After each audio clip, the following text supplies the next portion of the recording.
Excellent. Good evening, everyone, and thank you for joining us for episode 9 of our series of candidates and conversations leading up to the 2020 general election on November 3rd. Tonight's event is honored to be hosted by the UC Merced Community Engagement Center and the Office of Government and Community Relations. My name is Jesse, and as a fourth-year student majoring in political science, I am excited to be moderating the discussion this evening. During this series, as we sit behind our computer screens, hearing from the candidates that hope to build our community's future, it's clear that we are in unprecedented times. Due to the pandemic, we can't gather to engage in healthy debate and discussion like we normally would.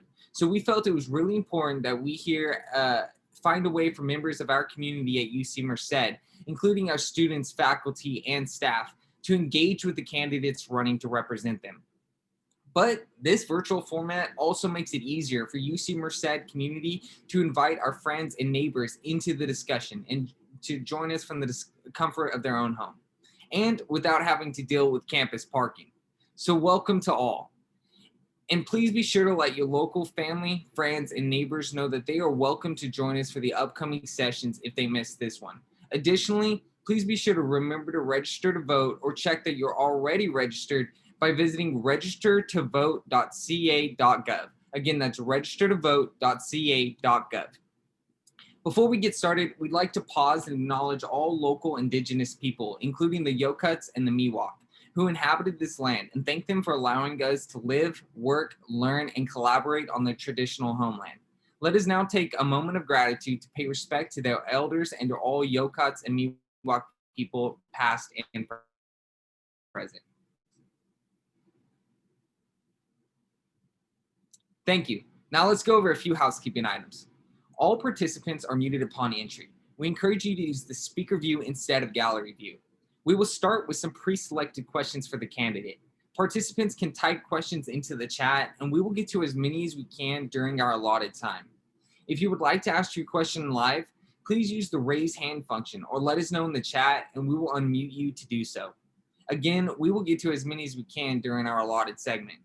Reminder that this is meant to be a conversation and an opportunity to get to know the candidates. So please keep it respectful and on topic. So without further ado, let's get started.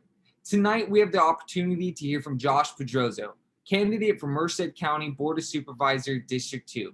Mr. Pedrozo, thank you for joining us. Let's get started with the basics. For our first question, Mr. Pedrozo, tell us a little bit about yourself and why you decided to run for election. Well, first, thank you very much for inviting me and for hosting this.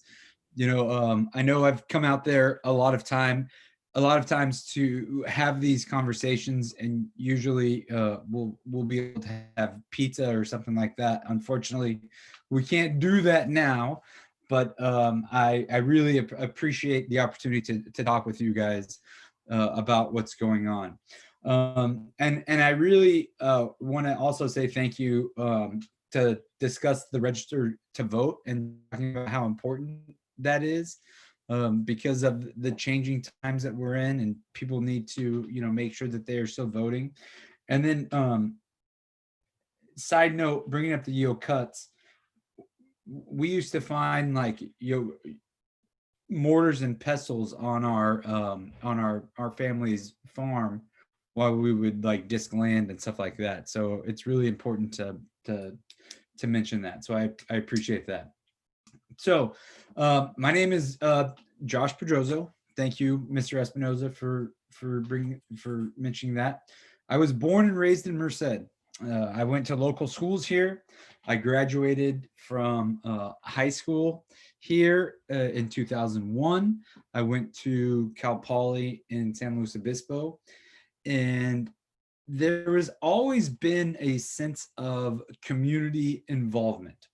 I interned for Congressman Cardoza when he was in Congress. And I always knew that I wanted to come back to Merced to give back to my community, a community that's given so much back to me.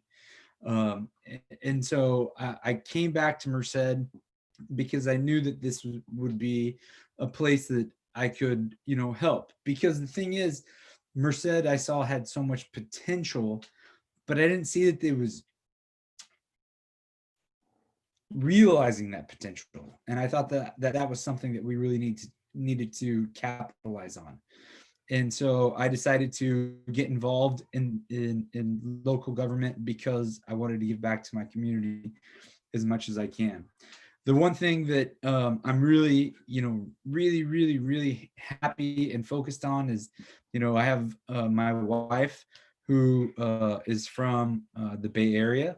She moved to Merced. I have two children. One is 9, one just turned 4. But if you talk to her, she's like a 24-year-old. But I want them to have a better, I want them to grow up in a community to where they want to come back to. And that's really, really important to me.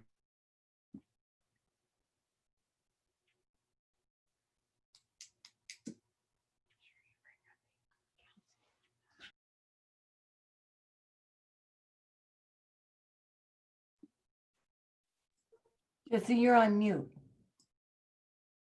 Man, I made a joke and everything. I apologize for that. I thank you for that, Mr. Pedrozo. I said I called Domino's. They're already bringing pizza on our way, so we can enjoy it. All right, but thank you for that, Mr. Pedrozo. So, if elected to County Board of Supervisor, what are the top 3 issues that you hope to address and try to tackle within your term? When I was on the Merced City Council when I first started in 2009 and turned out in 2018, one of the big things that I focused on was homelessness, economic development, and transportation and infrastructure. And that's one of the things or those are the 3 things that I'm focusing on as the next supervisor, because I think it's really important. And I think you can wrap all of those into one. I think when you look at homelessness, it's something that's really important because, I tell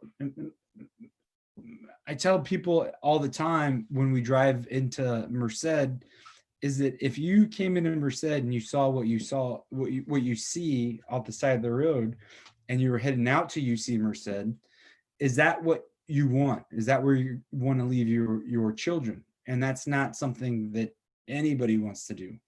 But what we need to do is we need to look at how do we better look at solutions to those problems for that. Instead of recreating the wheel in regards to the homelessness, you have to look at what other communities are doing.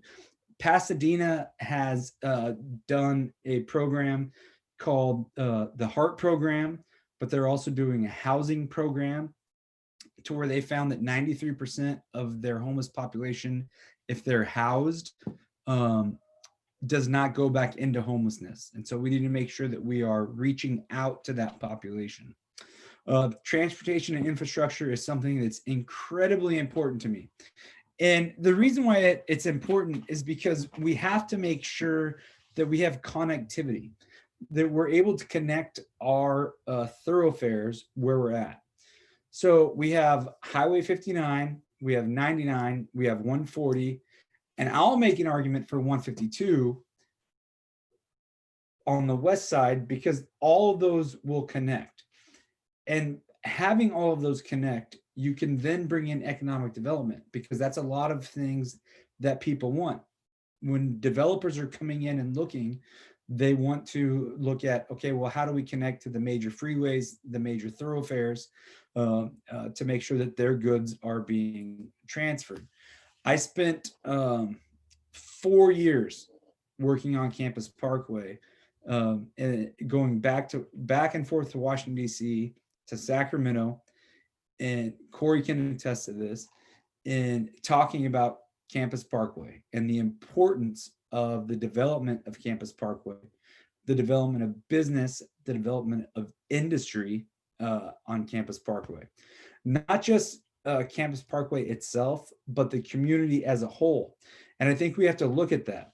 And as a supervisor, one of the things that I look at is how are we best working with our partners in industry, whether or not it's in District 5 or District 3.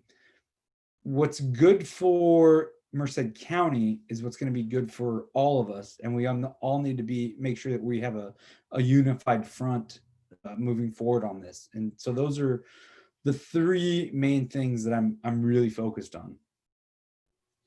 Thank you for that answer and that perspective, Mr. Pedrozo.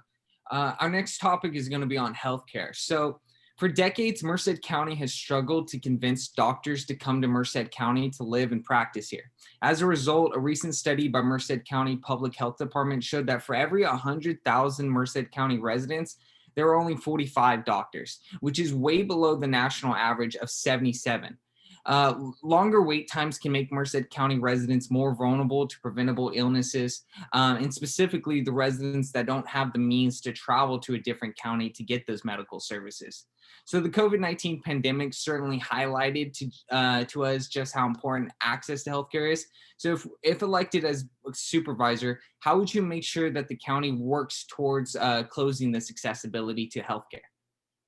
Well, again, I think it goes back to what I said earlier about economic development and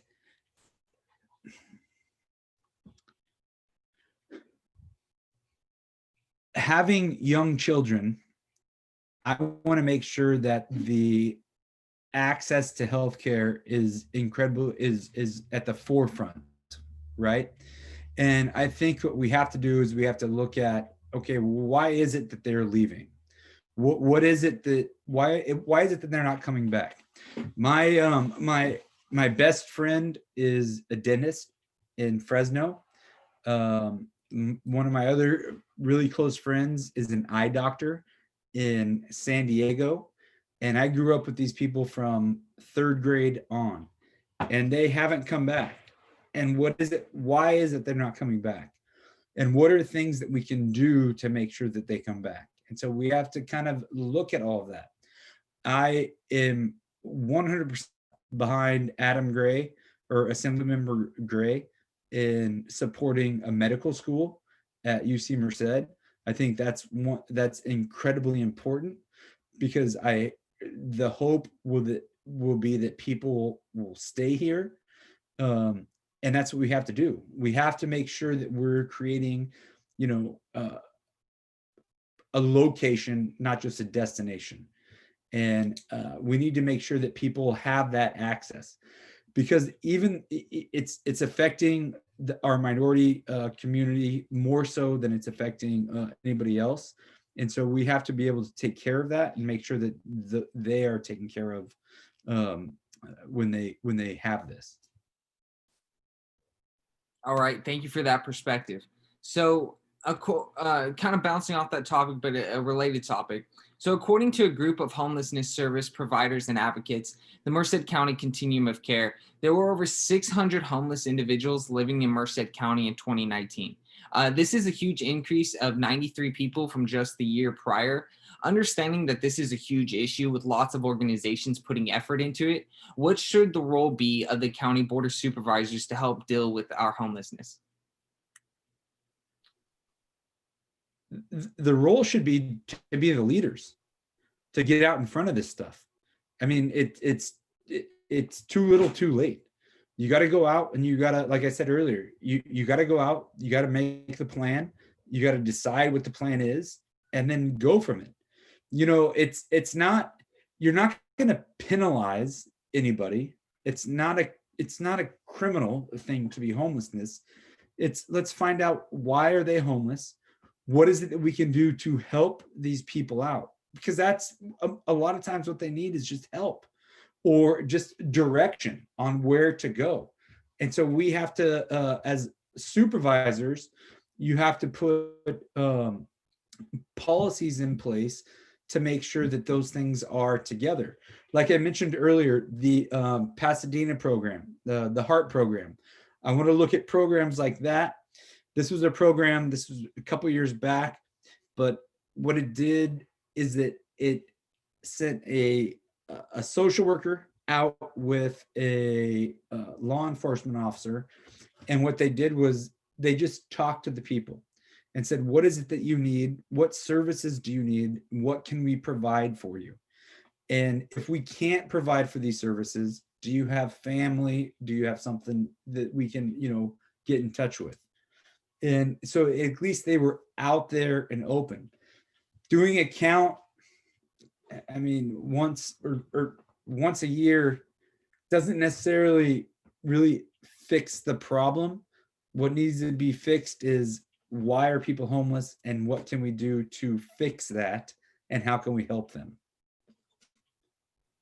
Yeah, I appreciate that perspective on that, Mr. Pedrozo. So, and to everyone in the chat, don't feel free to ask any questions in the chat. This is an opportunity to ask candidate directly any questions that you might have. So it's a rare opportunity. Make sure that you take advantage of it. So moving on. As you might know, the UC Merced community is geographically separated a bit of distance away from the core of Merced. One common concern is that this disconnect is the disconnect that it seems to influence between UC Merced community and the Merced community as a whole. So while students are at Merced, for example, they can't vote in Merced city elections. Among this issue and others that arise from this, what do you think we can do as a county to kind of help merge this disconnect and to try to make the UC community feel more at home in Merced? Thank you very much. That's a very good question, in the sense that while I was on the city council, one of the things that I focused on was revenue sharing and getting UC Merced annexed into the city of Merced, and working and getting the infrastructure and getting people in. When UC Merced first came to Merced and they first opened in 2005, there was a lot of disconnect because I love my hometown, but my hometown doesn't necessarily always love change. And the fact that this was like a huge new change for everybody, it was hard for them to grasp. And I think we're looking at that. And that's why one of the things that I focus on is transportation and infrastructure, to make sure that we have that transportation through Merced County and through Merced County Association of Governments with the transit system, to be able to integrate those students into our community, to make sure that they have an opportunity to be here, to feel welcome here, because this is a great place. And the fact that we have UC is an amazing thing. I mean, it's an amazing thing. I'll tell you a funny story. I got in trouble, or not in trouble. I got yelled at by people from Tulare and the city of Tulare and city of Fresno, because they, you stole the UC from us. So we didn't steal, we just fought harder than you guys did. And so the fact that we did was the fact that we need to make sure that we are capitalizing on that potential and do everything that we can to make sure that the students feel welcome in our neighborhoods and in our communities and wherever they're at. And I think that there's so much that the UC students and graduates have done for the city of Merced and the county of Merced, that we need to highlight and look at that. I mean, I look at people like, Michael Purick. Michael Purick has done a lot with the Boys and Girls Club, and really grew that program. And I think it's really important that we highlight some of that.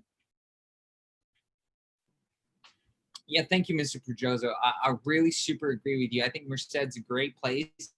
And the fact that we have a UC as well as a community college system, I think is a very valuable asset that we should be utilizing more often, and especially to help out our young people. So going forward, one common concern in the community is about the lack of coordination between county officials and city officials. So, as someone who's potentially served on both, do you think that concern is fair?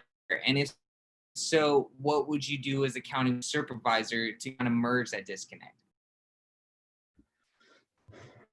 One of the things that I will say is I've heard that a lot, and it really is disconcerting to me because the thing that I base my a lot of my public dealings with is communication. And I think that you need to make sure that you are communicating with your partners and communicating with the people that are supposed to be working together. The city and the county should be working together. The elected officials should be working together. I don't see that. And it's because there's a lack of communication that's just not there. That's not going to happen with me as a supervisor. One of the things that I pride myself on, like I said, is openness. I always give people my personal cell phone number, my personal email address to let them know, contact me. Like, let me know what you guys think. Knowing the people that I know in the city of Merced and in the county of Merced, I think it's something that can be fixed, but it's going to take some time. But it's having the right person there, having the right mindset, basically saying, "Hey, we got to get together." And at the end of the day, you're going to agree to disagree, and that's okay.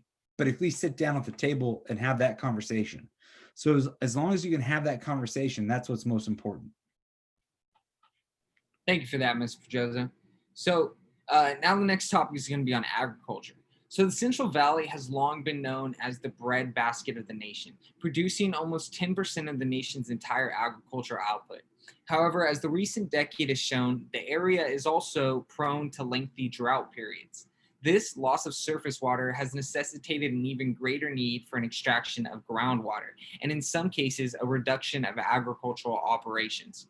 What would you do as a county board of supervisor going forward to ensure that our citizens and farmers have the water access they need to continue being the breadbasket of the nation? We have to focus on infill development. So you have to look at the areas that are available inside the district for infill development. Then you also have to look at um, what is considered prime versus what is considered not prime agriculture development, because agriculture has been our livelihood for forever, like you said. And so we have to make sure that we don't just get rid of that. We have to protect it to some degree, but you have to look at what's infill. Like, how can we protect it? How can we protect that by also doing infill development? It's the same thing with renewing the Williamson Act. Protect those farmlands that need to be protected so that we don't have development that goes on to those prime farmlands. And there's so many different zones for the ag lands that it's crazy to me. But as long as we protect that and make sure that we are focused on infill development, I think that we'll be able to protect our agriculture growth. Alrighty, thank you for that perspective. So, regardless of the cause, 17 of the 18 warmest years since modern record keeping has begun have occurred since 2001. So what effect does this warming trend have on our county, and what steps would you take as a county board of supervisor to address this issue and the effects it has on our community? Kind of related topic to that. I think what you would have to do is encouraging people to acknowledge their carbon footprint and initiatives going green as much as they can, solar projects as much as they can. I know that at the high schools, they've all done solar. The county has done solar. I know that new houses that are being built have to fall under certain guidelines for like windows and all and solar panels as well. And so I think it's something that we have to do. and we have to encourage that. But we also have to make sure that when we go out and we look at things like this, we are looking at different ways to protect it, whether, because believe it or not, building roads, parks, any of that type of stuff, there are products that are available that can be energy efficient, and we just have to make sure that we are looking for that and doing that type of stuff. Thank you for that. And you touched on this already in some of your previous answers, but just generally, what are some of the steps that you think we must take as a county in order to work towards a better sense of public safety?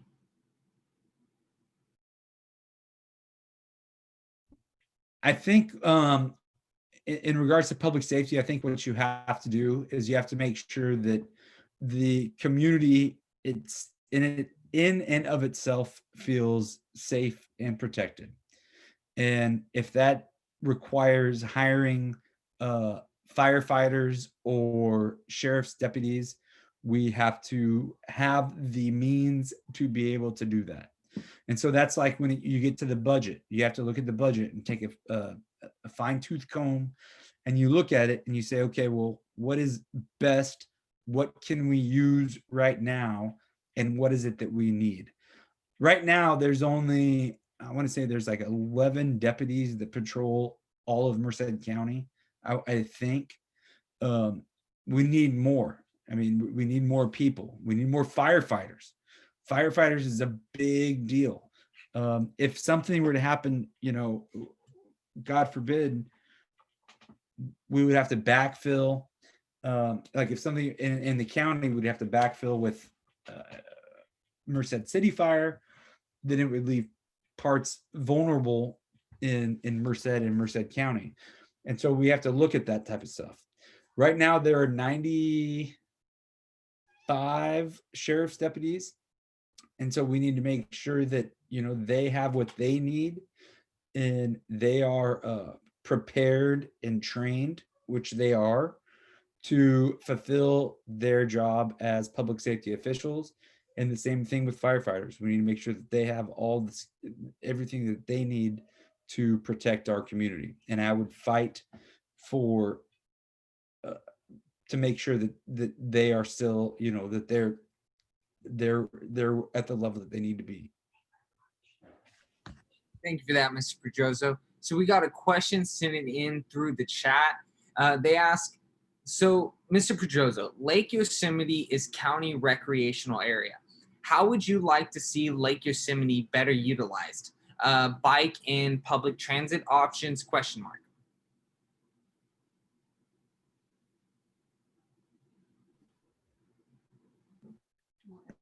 Lake Yosemite, I think, is one of the jewels of Merced County. And I think that the more people that we can get out there, the better. I'm always a big supporter of bike because I think there's a lot of people that bike in this town. It's fun to take your kids on a bike ride. And so I think that's something that we could do to better utilize that space. The bike lanes over, there's really no bike lanes over there. And that's one thing, again, going back to transportation and infrastructure, is we need to have, those bike lanes and have that area open for people to go out there and enjoy that space. Yeah, thank you for that. And again, you touched on this topic earlier, but I want to continue on it and just so it says on the topic of COVID-19, multiple studies have shown that this current pandemic has caused an increase of individuals that report to have symptoms of depression, anxiety, and substance abuse. Mental illness is often considered a taboo topic, but we are finding that little by little that stigma is being broken. Do you believe that Merced County is doing enough to address mental illness? And what do you hope to see the County Board of Supervisors do differently, if so, when it comes to mental illness? I think, like you said, mental illness has been a taboo topic for a really long time. And it's really important that people talk about it, especially when it comes to anxiety, depression, stress, and all of that. I see that stuff every day with my students when I talk to them. That's why I said I check in with them every day and ask them to, do the double thumbs up to just see how they're doing. Um, to be 100% honest with you, I don't know what the board of supervisors can do about that. I think there can be more awareness. I think wasn't it just mental awareness or mental illness awareness week last week. So I think there's more that they can do to discuss it and promote the issues. But I can't again 100% say I know what the county can do for that. But I think that by promoting awareness and promoting the fact that this stuff happens, and people are going through this type of stuff, that it's a real deal, and it affects a lot of people. I have a friend of mine who a doctor who just passed away from some of this, and it's a really scary thing when you think about it. And so being able to promote it is and just letting people know about it and talk about it is what's really important. Yeah, thank you for that answer, Mr. Pedrozo. I think understandability and awareness is super important. Whenever mental illness comes up in conversation, I always think back to that the recent movie that came out with Joker, and it's the line in it they say the worst part about having a mental illness is people expect you to act as if you don't. And I think that's pretty, that speaks to the awareness issue and how much we just don't understand about it. But moving on, with Priya, I see raise your hand and has a question in the chat. Priya, with your good questions as always, what would you like to ask Mr. Pedrozo? Hi, good evening, everyone. Jesse, I have to tell you, you're doing such a good job. Just keep what you're doing. You're fantastic. Hi, Josh. This is Priya Lackready. I'm a Merced County resident. My question to you is, as an educator, as a teacher at the high school, a lot of questions have been asked about, like, yes, we have a UC and a JC. Let's take advantage of that. But what about those people who graduate high school and just don't want to go to school? How do we engage those? And what type of programs, like job training, technical programs, can the county offer so that they can go on to have productive lives? Thank you. And hi, Priya. It's awesome that you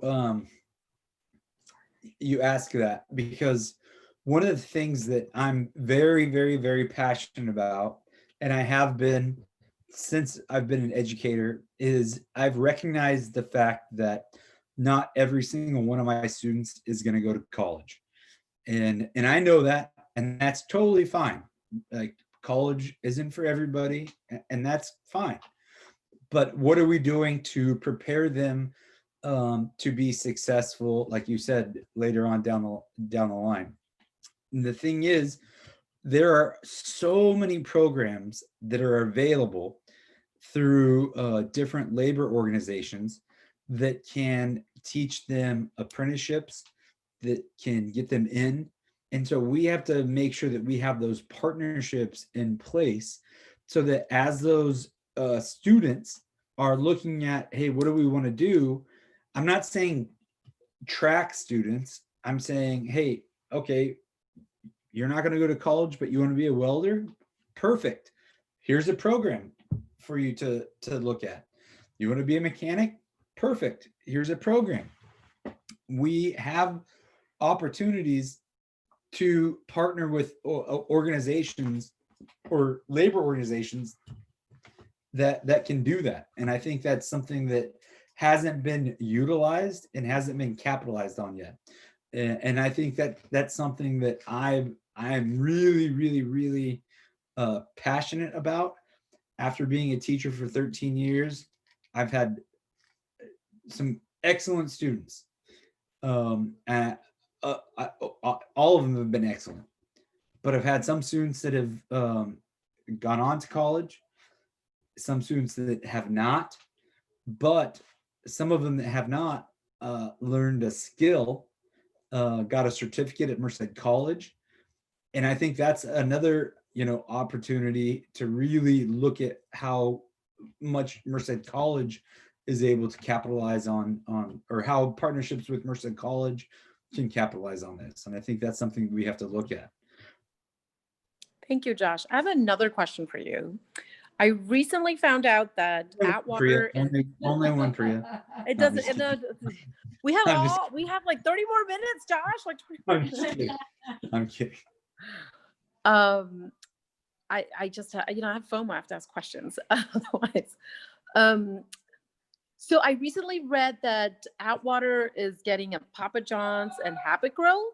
And I don't know if that's true or not. I read it in somewhere on Facebook. I saw that.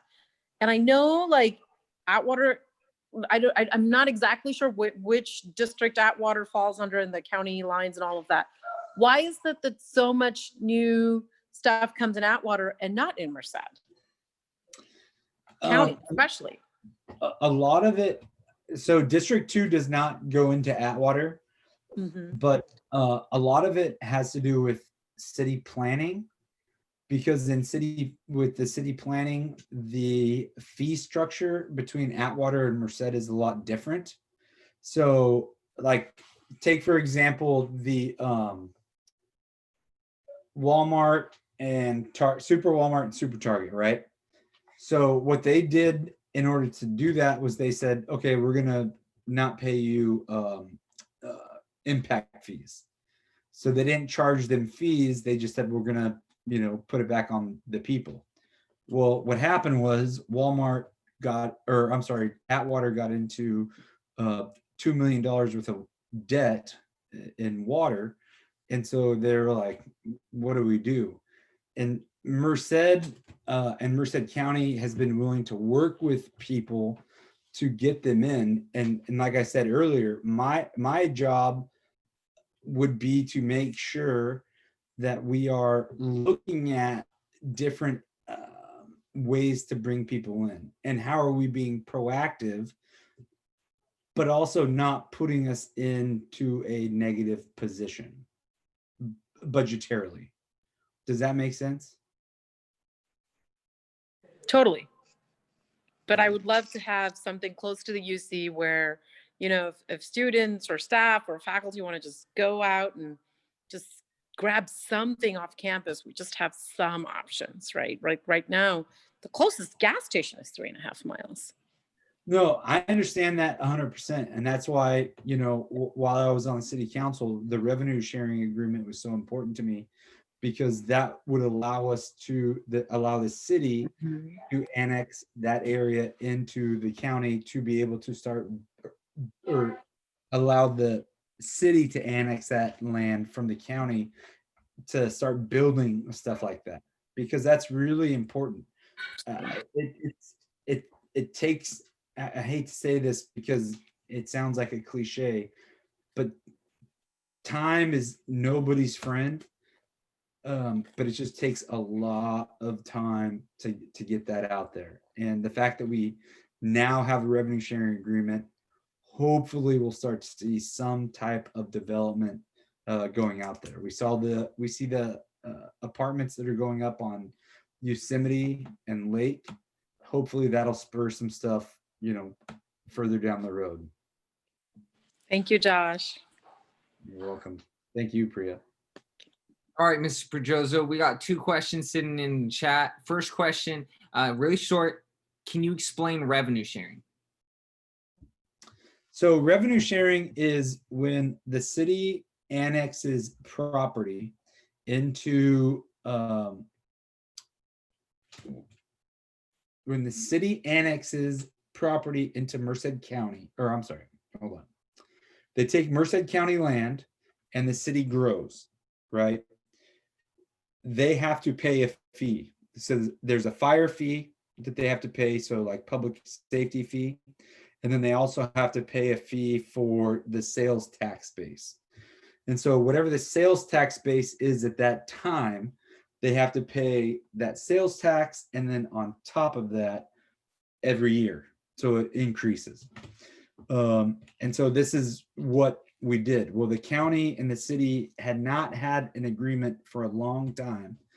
And so we were able to sit down and say, okay, and a lot of it had to do, to be honest, it was about UC. How are you going to expand? How are you going to provide infrastructure? How are you going to bring that in? And so we were able to sit down and talk about, okay, how are we going to bring this land in? So you're going to take the fire fee and then the base tax plus the increment and bring it back in. And so we were able to do that. All Does right. that answer the question? I assume so. Thank you for that. And, second question from the chat. It says, recognizing that this wasn't before the Board of Supervisors, but curious about your take on the recent BLM mural issue that came before the City Council. The overall tension following the murder of George Floyd has caused a lot of unrest in communities across the country. If elected, you'd represent most of the biggest city in this county. How would you like to see our community address these type of issues? I think one of the best things about Merced County and about Merced that I love is the diversity of our community. We have, it's so diverse, and it's so important that we recognize and appreciate the diversity that we have in Merced and in Merced County. I tell students all the time, look for different areas to look at this. Look at different areas to go and celebrate diversity and look at this different diversity. Now, this was a very contentious issue. However, I think Merced County and the residents of Merced County handled this issue very well, in a sense that the protests that took place were very peaceful. They were handled very well. I think that it's important that you recognize and allow people to protest. Now, in regards to the mural that was proposed to the Merced City Council, the county really didn't have a say on that. So it's hard to, make an opinion on that, because the county can't really tell the city what to do. So the city has to make a decision. And if the city makes a decision, yes or no, then the county kind of goes with it. But I think, again, like I said, I think it's really important to celebrate and acknowledge the diversity that we have here. Thank you for that answer, Mr. Pedrozo. So, okay, we actually just got one more question into the chat. It asks, you talked earlier about the Merced community can sometimes be resistant to change, but the fact is that the UC is expected to grow to 15,000 students by 2030. What would you like to see from the UC to help make the greater Merced community feel more like this is their campus? Can you repeat that? I'm sorry. Yeah, so it says, you talked earlier about the Merced community can sometimes be resistant to change. But the fact is that the UC is expected to grow to 15,000 students by 2030. What would you like to see from the UC to help make the greater Merced community feel more like this is their campus? Okay, yeah, I think it's the other side of the question. It's like, how does UC Merced feel comfortable? How do we make Merced feel comfortable with UC and kind of accept the growing UC campus? Well, I think it goes back to what I said earlier about communication, collaboration, and just going out there. I mean, just in putting it out there. When you have community events, like Cap in Town is always a good thing. Bobcat days, those types of things are really important, and I think people really like that, and that's something that we need to do to capitalize on that. And as a supervisor, one of the things, like I said, is I'll never uh, I will always be here. I will always do this, is communicate with UC leadership, UC student leadership, to see what it is that we can do at or in Merced County to foster that relationship, or to better build that relationship, and to make sure that that relationship is continuing to grow. Because that's one of the biggest things to me is, we have this gym. We need to make sure that we are capitalizing on that. That's the whole thing about Merced, is the fact that we need to capitalize on the potential that we have, like I said earlier. And so if it takes you to, sometimes break out of your comfort zone by talking to people and about having some of this stuff come in, well, we have to do that, and we have to fight for it, and make sure that, when people come from out of town that are living and going to school at UC Merced, that they feel welcome. And we have to do everything that we can to make sure that happens. Thank you for that answer, Mr. Pedrozo, and thank you for handling our kind of barrage of questions throughout the night. Before we end the conversation, we'd like to give the candidate a minute or so for any closing remarks. So, Mr. Pedrozo, what would you like our audience members to really remember about you tonight? Well, first, I want to say thank you very, very much for inviting me and for doing this. I think it's really cool that you guys are putting these on, because it gives a lot of people the information that sometimes they may not get. And I think that's one of the biggest things, and one of the things that's most important. Like I said, I have a proven track record of getting stuff done. And my biggest thing and ability to do that is collaborating with people, is communicating with people, and using common sense, and just making sure what's in the best interests for the people that I represent, and that I will represent. And I'm incredibly encouraged about the opportunity. I can't wait to work with all of you guys and make sure that we are doing the best that we can for District 2 and for Merced County. Thank you, Mr. Pedrozo, for participating in our Candidates in Conversation and letting us get to know you a little bit better. As Mr. Pedrozo stressed the importance of earlier, to all of our participants, please, please, please make sure that you register to vote by going to registertovote.ca.gov. One more time, that's registertovote.ca.gov. Join us for our upcoming Candidates and Conversations. Our next one is tomorrow, October 14th, with City Council candidate Bertha Perez. You can visit events.ucmerced.edu for future dates and our future conversations. And thank you all again, and we'll see you right here next time. Thank you. Thank you, Mr. Pedrozo. Thank you very much. Thank you, guys. I appreciate it. Thank you. Thank you.